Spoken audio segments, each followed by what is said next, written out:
नमस्कार, lead India के इस वीडियो में आपका बहुत बहुत स्वागत है। दोस्तों, मैं हूं एडवोकेट सुभाष सिंह और इस वीडियो में डिस्कस करेंगे कि आप किसी को बेइंतहा प्यार करते हैं और आप डिसाइड नहीं कर पा रहे हैं कि मेरी शादी लव मैरिज होगी या अरेंज मैरिज होगी।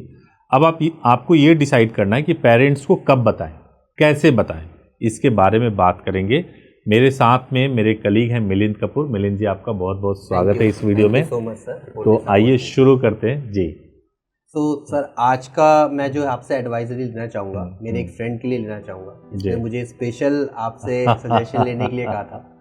तो सर, वो लास्ट 12 ईयर से अपने पार्टनर के साथ रिलेशनशिप में है, बट प्रॉब्लम ये आ रहा है सर, लड़की की साइड की जो फैमिली है वो काफ़ी स्ट्रॉन्ग है, तो एक फेयर फैक्टर आया हुआ है कि डिस्कस नहीं कर पा रहे हैं। सेकंड सर, उनका जो थॉट है वो ये भी कहता है कि वो शादी कर लें भाग के।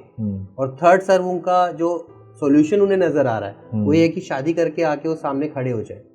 तो क्या वो ये सही सोच के साथ चल रहे हैं? सबसे पहली बात ये कि अगर 12 सालों से रिलेशनशिप में है तो क्या कभी घर में कोशिश नहीं किया बात करने की?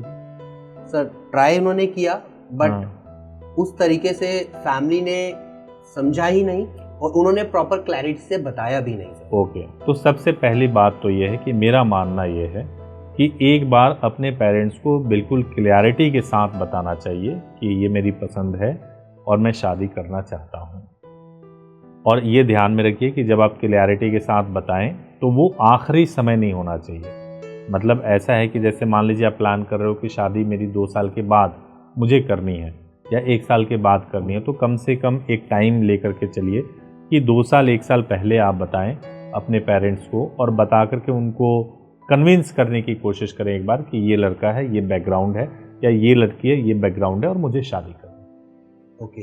इससे पेरेंट्स को भी एक अपॉर्चुनिटी मिलती है समझने के लिए। हो सकता है कि पेरेंट्स का रिएक्शन पॉजिटिव हो, आपके फेवर में हो और वो इसको कंसीडर करें। ओके। अगर उन्होंने आपको उनसे बातचीत करने के बाद लग जाए कि बिल्कुल भी गुंजाइश नहीं है कि वो कन्विंस हो सकते हैं और वो निगेटिव स्टेप लें पेरेंट्स, जैसे अगर आप जॉब करते हो तो जॉब छुड़वाने की कोशिश करें, या अगर आप एजुकेशन के लिए आप यूनिवर्सिटीज़ में पढ़ते हो तो आपको जाने से मना करें। इस तरीके के अगर हालात बन रहे हैं तो कोई नहीं, एक बार पेरेंट्स ऐसा कर सकते हैं, लेकिन उसके बाद से आप फिर इस चैप्टर को बंद कीजिए और अब आपको पेरेंट्स से बात करने की ज़रूरत है। ओके। फिर आप कोर्ट मैरिज कीजिए। कोर्ट मैरिज करने के बाद से अपने पेरेंट्स को बताइए कि आपने शादी। Sir, like court marriage solution तो दिखता है, बट क्या ये पॉसिबिलिटीज़ हैं कि फैमिली में किसी रिलेटिव, किसी भाई, किसी बहन को बीच में इंक्लूड करके उनसे बात की जाए? क्योंकि फैमिली से बात करके, मतलब पेरेंट्स से स्पेशली बात करके एक नेगेटिव इम्पैक्ट ही आया है। तो क्या ये ठीक ऑप्शन है किसी और को इंक्लूड करने का? डिपेंड करता है फैमिली टू फैमिली। अगर मान लीजिए कोई ऐसी फैमिली है जो कि एजुकेटेड नहीं है बहुत ज़्यादा, ओके, अगर पेरेंट्स को मालूम चल जाए, चाहे वो वाया किसी मीडियम से पता चले कि आपकी बेटी बहुत ज़्यादा किसी लड़के को पसंद करती है या बेटा पसंद करता है, तो वो सबसे पहले कोशिश ये करेंगे कि उनकी जल्दी शादी करा दो, है ना? बिल्कुल। तो बहुत हद तक पॉसिबल है कि जब तक आप घर से बाहर निकलो और शादी करो, उससे पहले उनकी शादी हो जाए, है ना?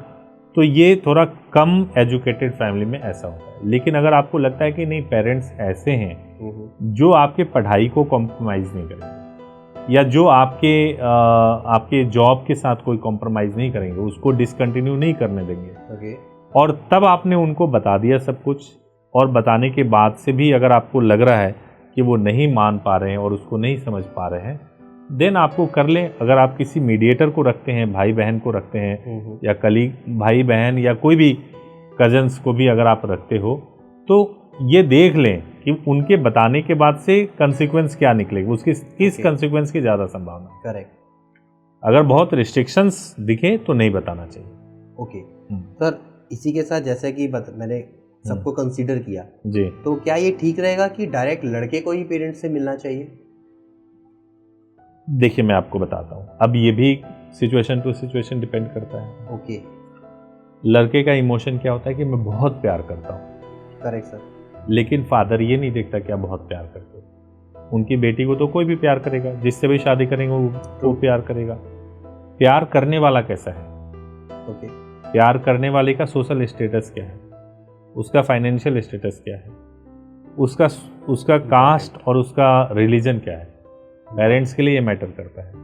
अगर आपको लगता है कि आपके कास्ट से, आपके रिलीजन से, आपके सोशल स्टेटस से और आपके फाइनेंशियल स्टेटस से लड़की के फादर को कोई प्रॉब्लम नहीं होगी, तो जरूर मिलिए। लेकिन अगर आपको लगता है कि आपके कास्ट से, आपके स्किन से, आपके रिलीजन से, आपके फाइनेंशियल स्टेटस से, आपके सोशल स्टेटस से लड़की के फादर को 100% दिक्कत होगी और वो बिल्कुल निगेटिव माइंडसेट से बात करेंगे या वो इस बात को समझेंगे नहीं, करेक्ट, तो बात मिल करके भी आप कुछ नहीं कर सकते। हाँ, आप उनके पैरों पर भी गिरेंगे तब भी कुछ नहीं होगा। तो सर जितना मैं समझ पा रहा हूँ कि मुझे एडवाइस यही देनी चाहिए अपने फ्रेंड को कि कबीर सिंह ना बने, एक प्रॉपर माइंडफुल थॉट के साथ स्टेप लेना चाहिए। बिल्कुल बिल्कुल बिल्कुल करेक्ट। अगर कबीर सिंह मूवीज की भी बात करेंगे तो लड़का डॉक्टर था। Correct sir. अगर उस मूवी को भी देखें, ट्रू, लेकिन क्यों फादर को पसंद नहीं आया? क्योंकि सन की था लड़का। Correct sir. क्योंकि लड़का सन की था। तो कोई भी फादर जो अपनी बेटी की शादी करा रहा है तो ऐसे सन की लड़के से, चाहे वो प्राइम मिनिस्टर क्यों ना हो, ट्रू, तो नहीं कराएगा ना। Correct sir. तो बिहेवियर मैटर करता है, बहुत सारी चीजें हैं जो मैटर करती हैं। ट्रू, काफी राइट एग्जांपल दिया सर, क्योंकि वहाँ फाइनेंस इशू नहीं था, हाँ, बट मेंटालिटी मेंटालिटी का इशू था। वो बिल्कुल सॉफ्ट फैमिली दिख रही थी। करेक्ट। बहुत ही ऐसी फैमिली। और ये लड़का जो दिख रहा है कबीर सिंह, वो बहुत ही अग्रेसिव, बहुत ही ऐसा दिख रहा है। तो ये तो ठीक है, आप कॉलेज में डॉन है और कॉलेज में आप रैगिंग कर लेते हैं, लेकिन उसके वजह से कोई फादर आपको अपनी बेटी दे देगा, ये तो पॉसिबल नहीं। Correct sir. तो सर सबसे राइट पाथ क्या होना चाहिए अगर हमें किसी के साथ रिलेशन बना लिया है और उसको एक अगले स्टेप तक लेके जाना है? सबसे राइट पाथ, सबसे पहला चीज़ ये है कि आप ये जज करो कि आपको अपने पार्टनर के साथ में आप कन्विंस्ड हो कि नहीं साथ में रहने के लिए। ओके। नंबर 1, कन्विंस्ड आप किस बेसिस पे हो। पहला चीज, आप चाहे कितना ही प्यार क्यों नहीं करते हो, लेकिन आप ऐसे व्यक्ति से शादी करो जो फाइनेंशियली स्टेबल हो। ओके। ये जरूरी है देखना कि फाइनेंशियल स्टेबल होना। देखो, फाइनेंशियल स्टेबल का मीनिंग क्या है? ये नहीं है कि बहुत पैसे कमाता हो, लेकिन एजुकेशन इतनी हो कि वो कमा सकता हो, है ना। उसके पास स्किल ऐसा हो कि वो कमा सकता हो, उसकी पर्सनालिटी ऐसी हो कि कमा सकता हो, उसका एटीट्यूड ऐसा हो कि पैसे कमा सकता हो। एटलीस्ट ये जज कर लो, नंबर 1। नंबर 2 ये है कि जब आपने जज कर लिया, उसके बाद से आप देखो कि उसकी अपनी सोच क्या है फैमिली को लेकर के, महिलाओं को लेकर के, विमेंस के बारे में उसकी सोच क्या है, या जो महिला है उसकी अपनी सोच क्या है परिवार को लेकर के। जब आप ये सारा कुछ जज करके, नाउ यू आर कन्विंस्ड कि ठीक है मेरी पार्टनर सही है, मेरा पार्टनर सही है, नाउ यू आर कन्विंस्ड। अब आपको केवल ये डिसाइड करना है कि मेरे पेरेंट्स मानेंगे या मेरे पार्टनर के पेरेंट्स मानेंगे या नहीं मानेंगे इस रिलेशनशिप के लिए। करेक्ट। बहुत ही ऑनेस्टली जज कीजिए, इमोशन में मत जज कीजिए। अगर आपको लगे कि नहीं मानेंगे, आपने कोशिश कर लिया नहीं मानेंगे, then go for court marriage. Okay. Without any doubt, without any kind of second thought, आप कोर्ट मैरिज के लिए जाइए। कोर्ट मैरिज कीजिए and then inform your parents. ठीक है। और उसके बाद से if you are convinced for relationship, यानी आपकी फाउंडेशन बहुत अच्छी है। ठीक है। अब उस फाउंडेशन के ऊपर अगर आप अच्छे रिश्ते को बिल्ड करेंगे, तो जो पेरेंट्स नहीं तैयार हैं वो कल तैयार हो जाएंगे और कल आपको एक्सेप्ट कर लेंगे। करेक्ट सर, है ना।